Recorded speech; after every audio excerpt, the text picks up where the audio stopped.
दक्ष का प्रसंग पुनः स्मरण किया। जो दक्ष ने बकरे का मुंह लग जाने पर दोबारा जन्म लिया तो प्राचेतस दक्ष बन करके प्रचेत गणों का पुत्र बना। इसने अशक्नी कन्या से विवाह करके तपस्या पूर्वक 10,000 पुत्रों को जन्म दिया, पर नारद जी ने सबरे महात्मा बना दिए। 1,000 पुनः पैदा किए, उनको भी बाबा बना दिए। तो नारद जी पर क्रोध आया और शाप दे दिया, मूर्ख भिखमंगे नारद, तेरा पैर एक जगह नहीं टिकेगा, तू ऐसे ही भागता फिरेगा। ऐसी गाली दे करके नारद जी को शाप दिया है, भिक्षो मार्ग प्रदर्शिता। नारद जी ने शाप को अंगीकार किया तो मुस्कुराते चले गए, कुछ नहीं बोले और कहा कि शाप नहीं, हमें तो वरदान मिल गया, रमते राम अच्छे रहते हैं, चले गए। अब की बार दक्ष ने 60 बेटियों को जन्म दिया और उसी से संसार की सृष्टि का विस्तार हुआ। 27 चंद्रमा को ब्याह दी, 13 कश्यप जी को दे दी। कश्यप जी की द्वितीय पत्नी से दैत्यों का जन्म हुआ। एक बिटिया भई रचना जो त्वष्टा मुनि को ब्याही, 2 बेटा हुए उसके, विश्वरूप और सन्निवेश। विश्वरूप देवताओं के पुरोहित बने और इंद्र को नारायण कवच का उपदेश दिया। 6वें स्कंद के 8वें अध्याय में जो दिव्य नारायण कवच है, जो नित्य इसका पाठ करे नारायण कवच बन के सर्वदा उसकी रक्षा करते हैं। बड़ा चमत्कारी स्तोत्र है। या थोड़ा भी संस्कृत का ज्ञान हो तो इस नारायण कवच का नित्य पाठ करना चाहिए। आपके ऊपर कोई भूत पिशाचनी का प्रभाव कभी नहीं पड़ेगा। ये भागवत का रक्षा कवच है। परंतु देव शक्ति बढ़ाने की भावना से जब देवताओं से यज्ञ करवाया विश्वरूप ने, तो थोड़ा दैत्यों के भी नाम की आहुति दे डाली। इससे इंद्र कुपित हो गए और गुरु जी की गर्दन काट दी। ब्रह्म हत्या लग गई तो 4 भागों में इंद्र ने बांट के अपना पिंड छुड़ा लिया।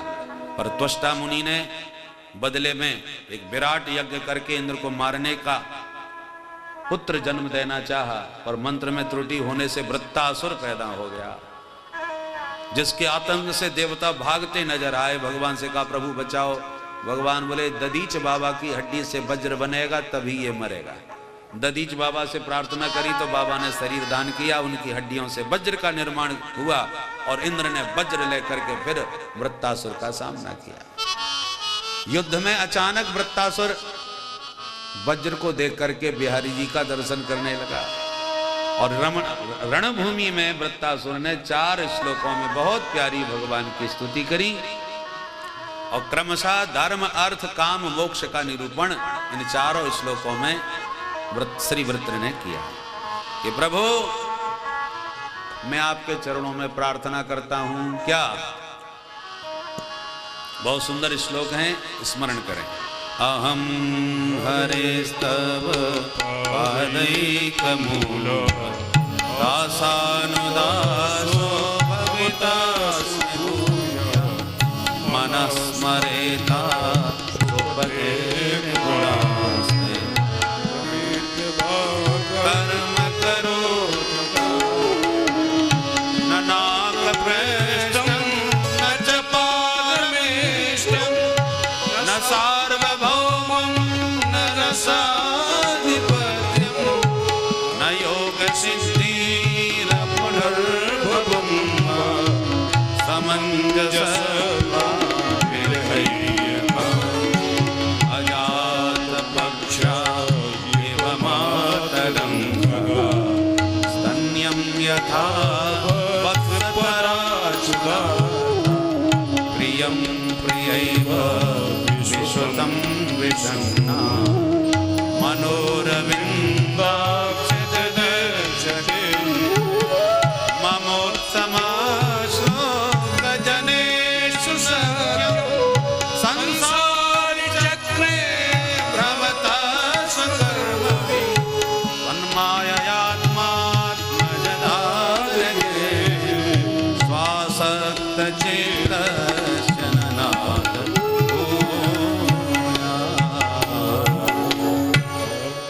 बोल भक्तवत्सल भगवान की जय।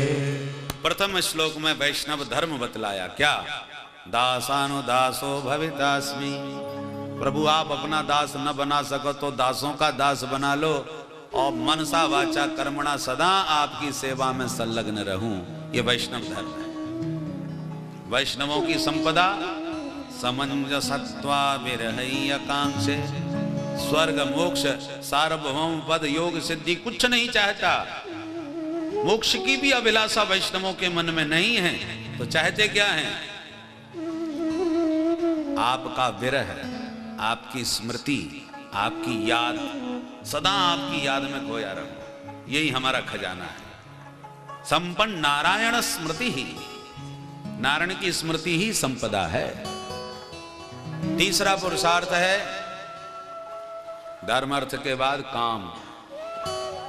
कामना क्या है? बोले आपको इतना याद करूं, इतना, कितना?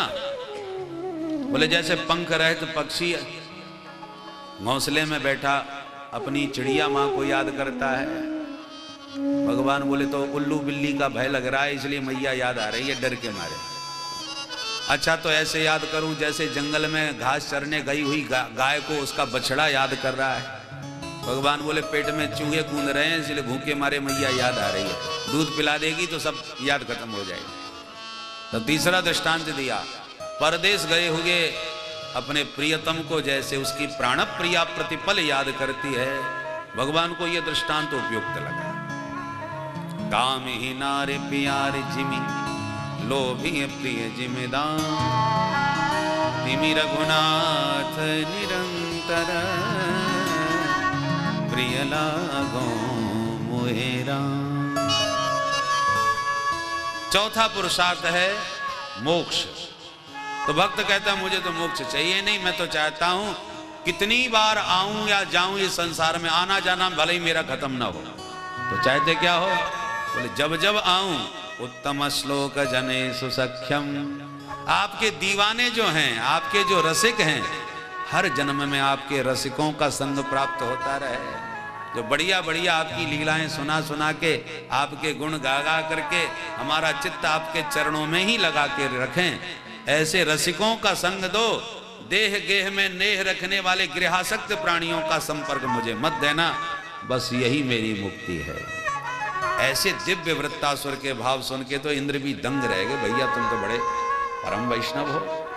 अंत में युद्ध छिड़ा और वृत्तासुर के दोनों हाथ वज्र से इंद्र ने काट दिए। तो कुपित वृत्तासुर ने मुंह फाड़ करके इंद्र को मुंह में धर के गटक लिया। इंद्र पेट में चले गए, हाहाकार मच गया देवलोक में। पर हाथ में वज्र था और नारायण कवच में सुरक्षित थे, इसलिए पेट काटना चालू किया।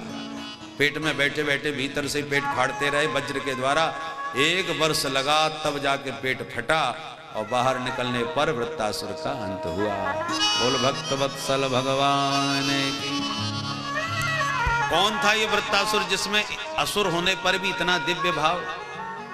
बोले भाई ये पूर्व जन्म का चित्रकेतु नाम का राजा था, हजारों रानियां पर संतान कोई नहीं।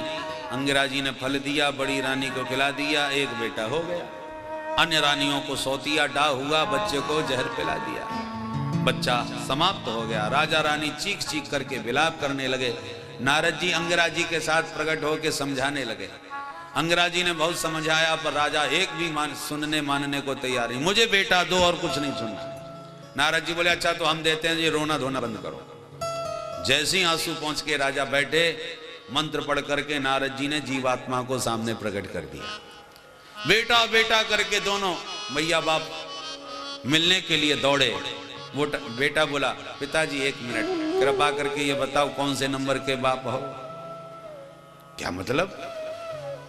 हाँ पिताजी बुरा मत मानना, मैंने लाखों करोड़ों की संख्या में मैया बाप बनाए हैं, इसलिए मैं पूछ रहा हूं तुम कौन से जन्म के हो? कस्मिन जन्मन मही मह्यम पितरो मातरो भवन, कर्म भ्राम्यमाणस्य देवतिर्यंगयोनिषु। कर्मानुसार हजारों जन्म लिया हूं, हजारों मैया बाप बने हैं, इसलिए आप किस जन्म के बाप हो? नारद जी बोले बताओ, परिचय दो अपना। बोले महाराज हो गया परिचय। रो रो के आंखें फूट गई हमारी, और ये हमारा नंबर पूछ रहा है। इसका मतलब ये अनित्य संबंध है। तो नित्य संबंध किससे है?